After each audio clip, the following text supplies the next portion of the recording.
So, upon New Year's Day, when the service was done, the barons rode unto the field, some to joust, and some to tourney. And so it happened that Sir Ector, that had great livelihood about London, rode unto the jousts, and with him rode Sir Kay his son, and young Arthur, that was his nourished brother. And Sir Kay was made knight with at Allhallowmass afore. So as they rode to the joustward, Sir Kay lost his sword, for he had left it at his father's lodging. And so he prayed young Arthur for to ride for his sword. I will well, said Arthur, and rode fast after the sword.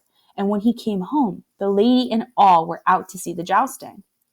Then was Arthur wroth, and said to himself, I will ride to the churchyard, and take the sword with me that sticketh in the stone, for my brother Sir Kay shall not be without a sword this day. So when he came to the churchyard, Sir Arthur alighted and tied his horse to the stile, and so he went to the tent and found no knights there, for they were at the jousting. And so he handed the sword by the handles, and lightly and fiercely pulled it out of the stone, and took his horse and rode his way until he came to his brother Sir Kay, and delivered him the sword.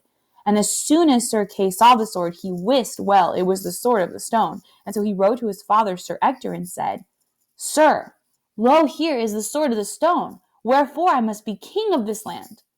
When Sir Ector beheld the sword, he returned again, and came to the church.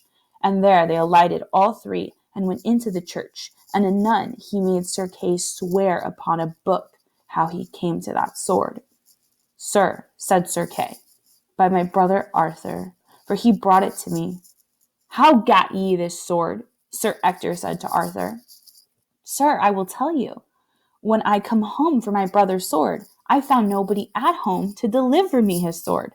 And so I thought my brother, Sir Kay, should not be swordless. And so I came hither eagerly, and pulled it out of the stone without any pain. Found ye any knights about this sword? Said Sir Ector. Nay, said Arthur.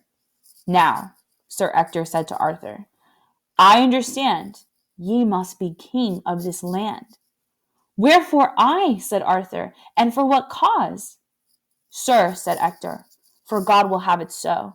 For there should never man have drawn out this sword, but he that shall be rightwise king of this land. Now let me see whether ye can put the sword there as it was, and pull it out again. That is no mastery, said Arthur.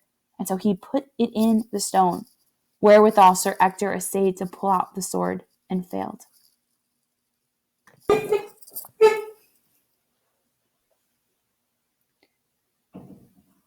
Chapter 25. How Arthur by mean of Merlin gat Excalibur his sword, of the Lady of the Lake. Right so, the king and he departed, and went unto a hermit that was a good man and a great leech. So the hermit searched all his wounds, and gave him good salves. So the king was there 3 days, and then were his wounds well amended, that he might ride and go, and so departed. And as they rode, Arthur said, I have no sword, no force. Said Merlin, hereby is a sword that shall be yours, and I may. So they rode till they came to a lake, the which was a fair water and broad. And in the midst of the lake Arthur was ware of an arm clothed in white samite, that held a fair sword in the hand. Lo, said Merlin, yonder is that sword that I spake of. With that they saw a damsel going upon the lake. What damsel is that? Said Arthur. That is the Lady of the Lake, said Merlin. And within that lake is a rock, and therein is as fair a place as any on earth, and richly beseen. And this damsel will come to you anon, and then speak ye fair to her, that she will give you that sword. Anon withal came the damsel unto Arthur, and saluted him, and he her again. Damsel, said Arthur, what sword is that yonder the arm holdeth above the water? I would it were mine, for I have no sword.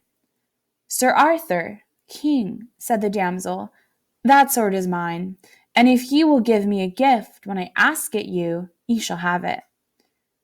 By my faith, said Arthur, I will give you what gift ye ask.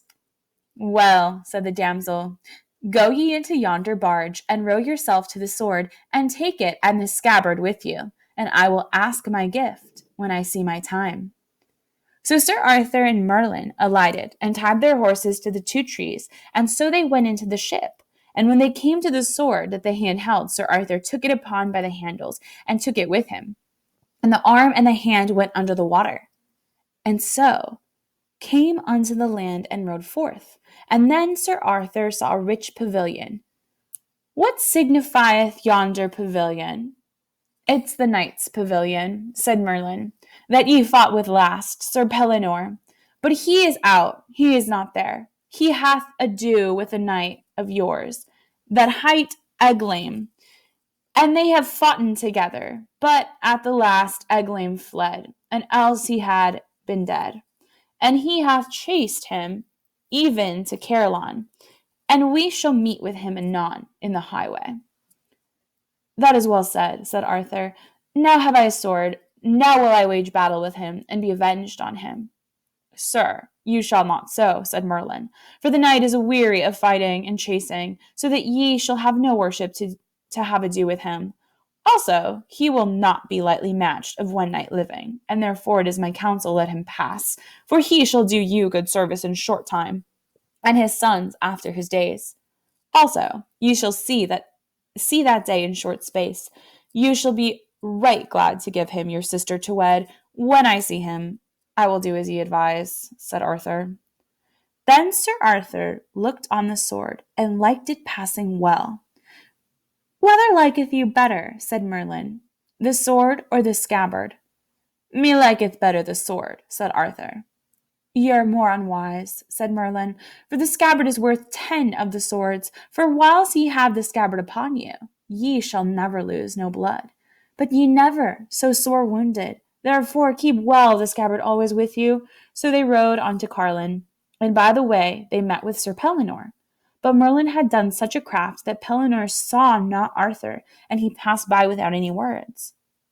I marvel, said Arthur, that knight would not speak. Sir, said Merlin, he saw you not. For an he had seen you, ye had not lightly departed. For they came unto Carlin, whereof his knights were passing glad. And when they heard of his adventures, they marveled that he would jeopard his person so alone. But all men of worship said it was merry to be under such a chieftain, that would put his person in adventure, as other poor knights did.